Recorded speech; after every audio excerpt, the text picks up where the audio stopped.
reinvent the demoralized rebel army so they can take on the British in open battle.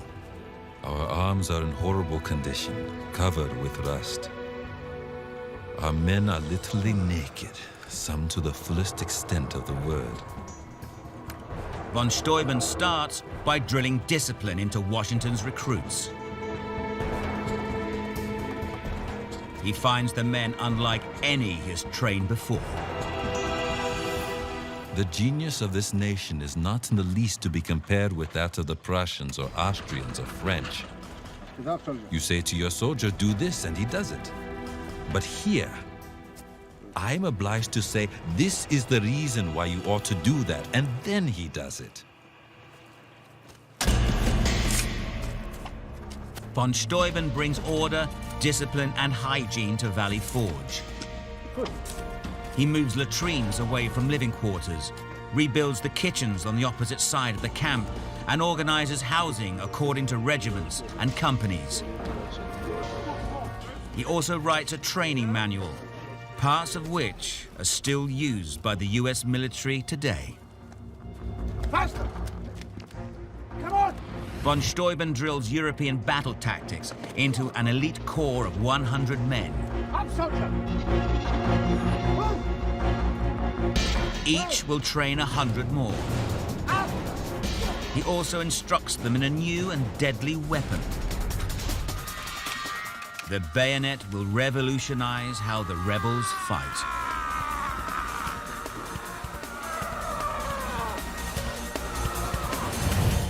Simply adding a dagger to a rifle makes close hand-to-hand combat possible without reloading.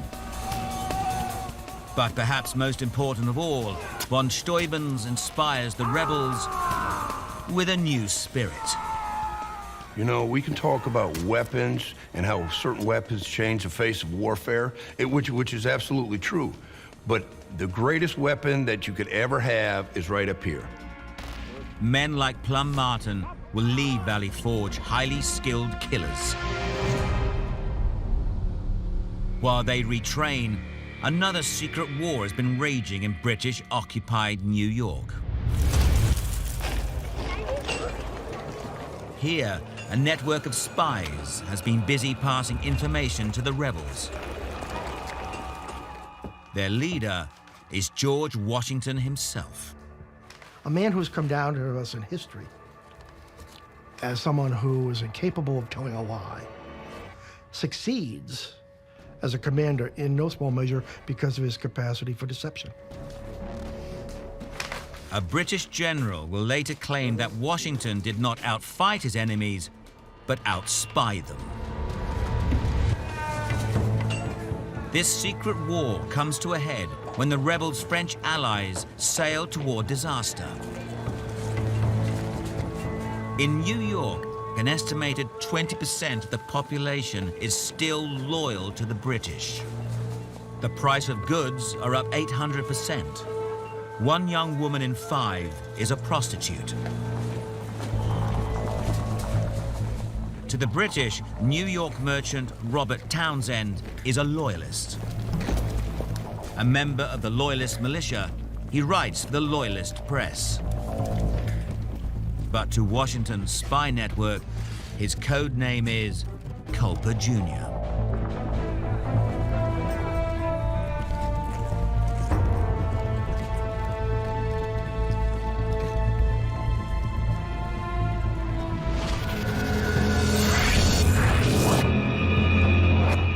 By July 1781, New York is buzzing with rumor.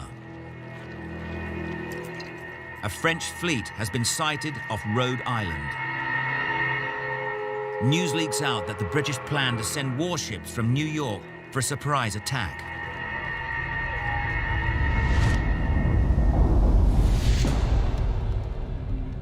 Culper must get word to Washington to somehow stop the British fleet. The spies use invisible ink, an advanced formula unknown to the British. Made from gallic acid, it only reveals its contents when the paper is brushed with iron sulfate.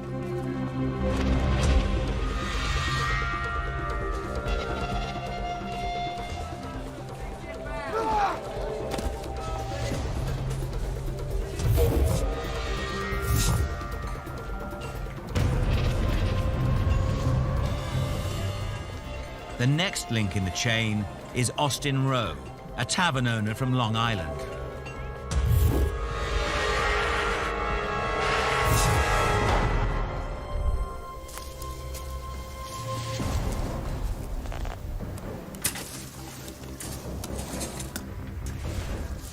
His contact, Abraham Woodall, picks up the message and buries it at a secret drop.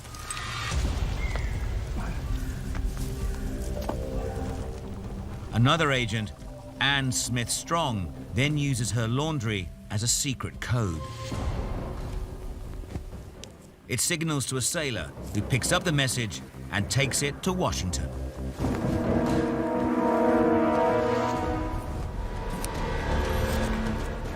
Washington responds by moving troops towards New York, threatening the city and forcing the British fleet to stay put in New York Harbor.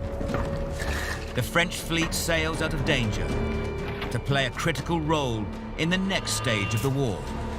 Now backed by French naval power, Washington's army is finally ready to face the British on the open battlefield.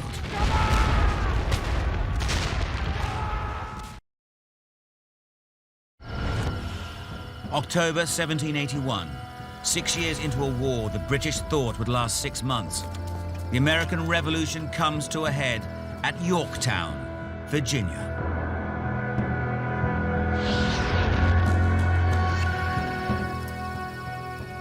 In trenches around the fortified city, Plum Martin, now a sergeant, waits with 8,000 other rebel soldiers for the signal to attack. Washington's army has reinvented itself. With sharpshooters, with training, discipline, and new weapons. And with a spy network that has saved the French fleet, giving the rebels dominance at sea. What remains of the British army is under siege in Yorktown. Trapped in the city, the redcoats wait for reinforcements. But back in Britain, the war is unpopular and costing far too much money. This is a case of hanging on in the face of the British actions long enough to where the British literally would grow weary of this and realize that it was endless. This is Washington's chance to end the war with one decisive blow. He committed to this idea of being able to stand on your own.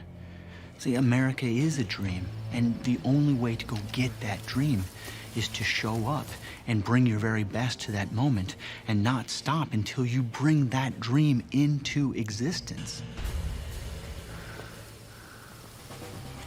Plum Martin is to be one of the first over the top. Godspeed.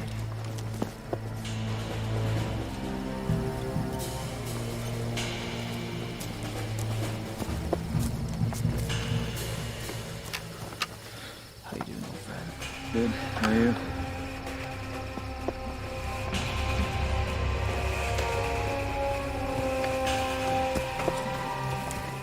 Gotta check it out.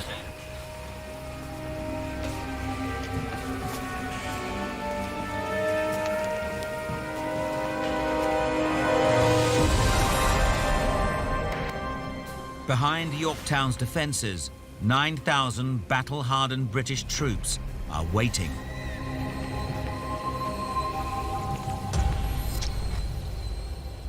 They're protected by a series of outlying cannon forts called redoubts. By October 14th, just 2 remain. If they're captured and their guns turned on Yorktown, the British will be forced to surrender. Listen, look up there. It's time.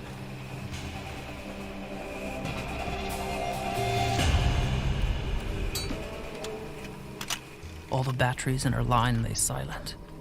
We lay anxiously waiting for the signal.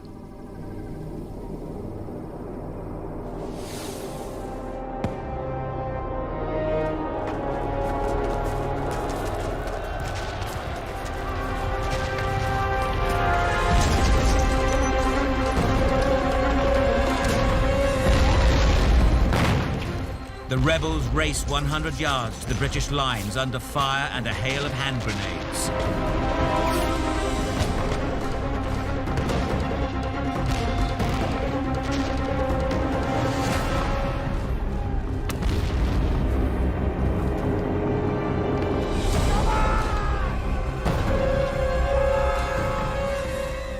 A force of 400 breaks through and storms the British fort. Fighting in close combat with bayonets, they beat the redcoats back.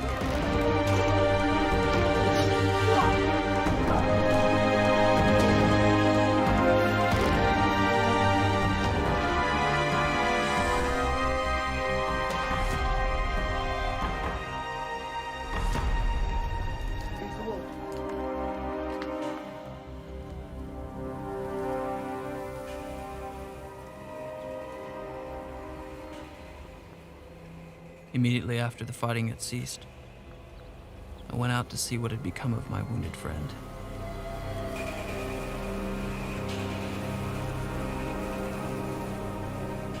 He was dead. 34 of Martin's comrades lie dead or wounded.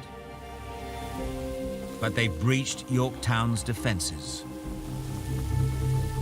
2 days later, the British surrender and begin negotiations for peace. After 6 long years of struggle, the rebels have achieved the impossible.